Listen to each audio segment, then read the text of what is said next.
世界千变万化，新闻随时发生，一波为您追踪。各位观众大家好，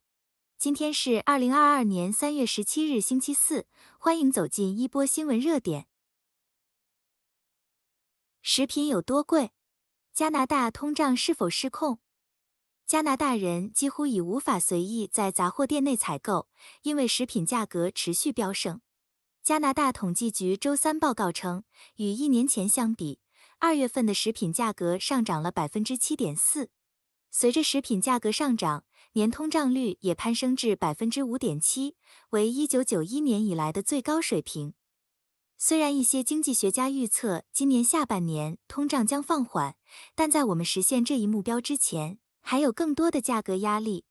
不幸的是，我们可能会在3月份看到通胀进一步加速。加拿大统计局还在消费者价格指数发布中强调了乳制品，因为它们是2月份价格上涨的最大贡献者之一。乳制品价格的上涨部分归因于加拿大乳制品委员会决定在2月1日将农场出厂牛奶价格提高每升 0.06 加元。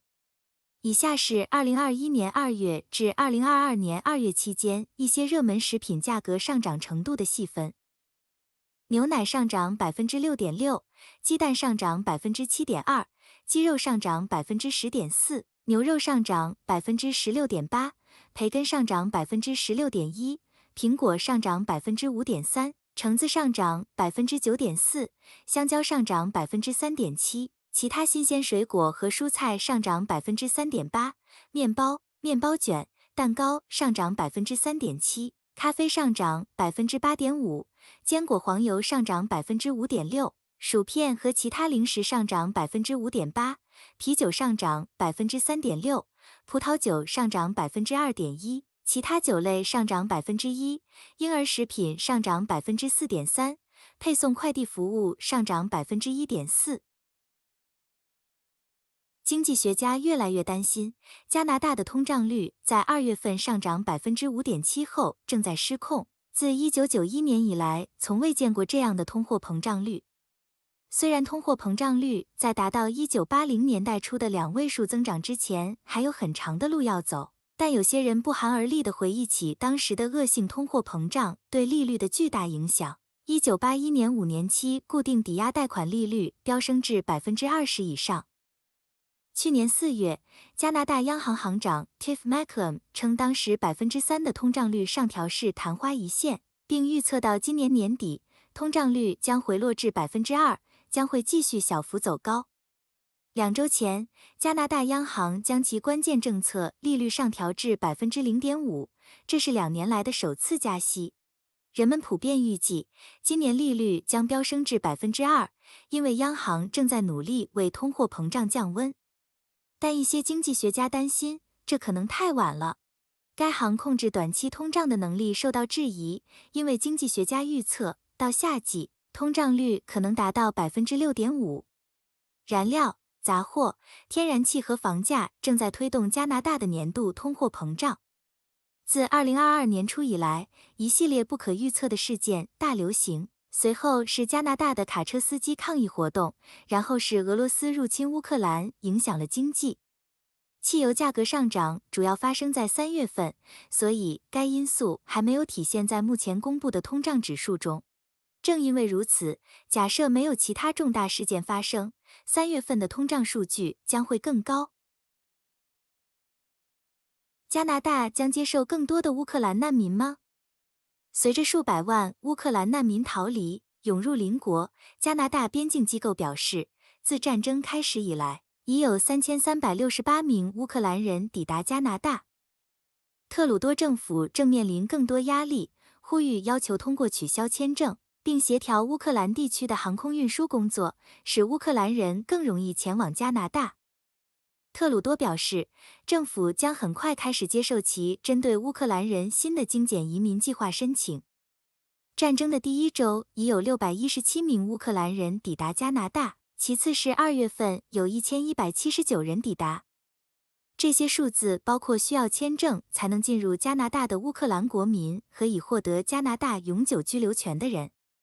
周一，环球报报道称，联邦政府加快了文书工作，以便患有癌症的乌克兰儿童及其家人可以获得来加拿大所需的临时居留许可。加拿大反对党还要求政府免除对乌克兰难民的签证要求。本月早些时候，移民部长 Sean Fraser 对记者表示，政府曾考虑免除签证要求，但目前尚未决定，政府需要12至14周才能做出相应改变。弗雷泽的新闻秘书 Aidan Strickland 表示，乌克兰签证申请将在14天内得到优先考虑和处理，而正常的时间周期为60至94天。该计划可以允许乌克兰人在加拿大停留长达2年，如果他们通过背景调查和安全检查。多伦多星报设立乌克兰禁飞区如何导致第3次世界大战？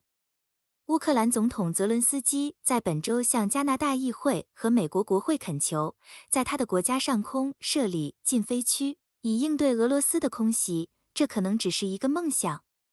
然而，乌克兰战时领导人的真情诉求仍在继续。泽伦斯基在周3向美国政界人士发表讲话时播放了一段视频，将他的国家和平宁静的画面与俄罗斯持续入侵后的恐怖画面并列在一起。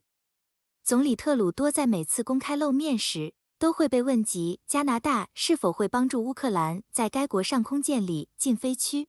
但特鲁多和其他西方领导人对此犹豫不决。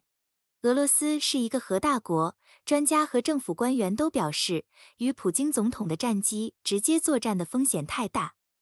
泽伦斯基星期3为美国人播放的视频证实了战争所付出的代价，城市景观被毁坏，平民在乱葬坑中被杀，受伤的儿童被缠在血迹斑斑的绷带中。什么是禁飞区？为什么到目前为止，加拿大、美国及其北约盟国不顾乌克兰总统的恳求，对乌克兰实施禁飞区如此犹豫不决？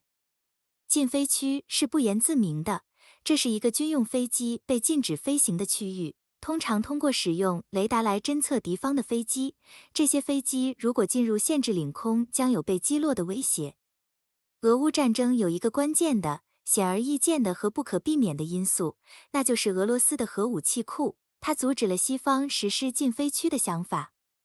北约飞机在天空中与俄罗斯飞机作战没有先例，虽然有过许多亲密接触，但这是从未发生过的事情，即使在冷战期间的代理人战争，如越南和朝鲜战争。直接冲突的风险被认为太高，因为美国和其他北约国家发誓要保护联盟成员，如果其中任何一个受到攻击，他们拥有自己的核武器来应对俄罗斯的核武器。这种冲突通常被称为相互确保毁灭的结果，并阻碍了加拿大和其他国家接受泽伦斯基对禁飞区的要求。我们还没有处于第3次世界大战的风口浪尖，但我们必须非常谨慎，小心不要走到那一步。拜登与习近平周五将交换什么？拜登将于周五致电中国国家主席习近平，讨论两国之间正在进行的经济竞争以及俄罗斯对乌克兰的战争。白宫新闻秘书普萨基在周4的一份声明中宣布了即将到来的电话会议，称这是我们维持美国和中国之间开放沟通渠道持续努力的一部分。此次电话会议之前，白宫国家安全顾问沙利文和中国高级外交政策顾问杨洁篪周一在罗马举行长达7小时的紧张会议。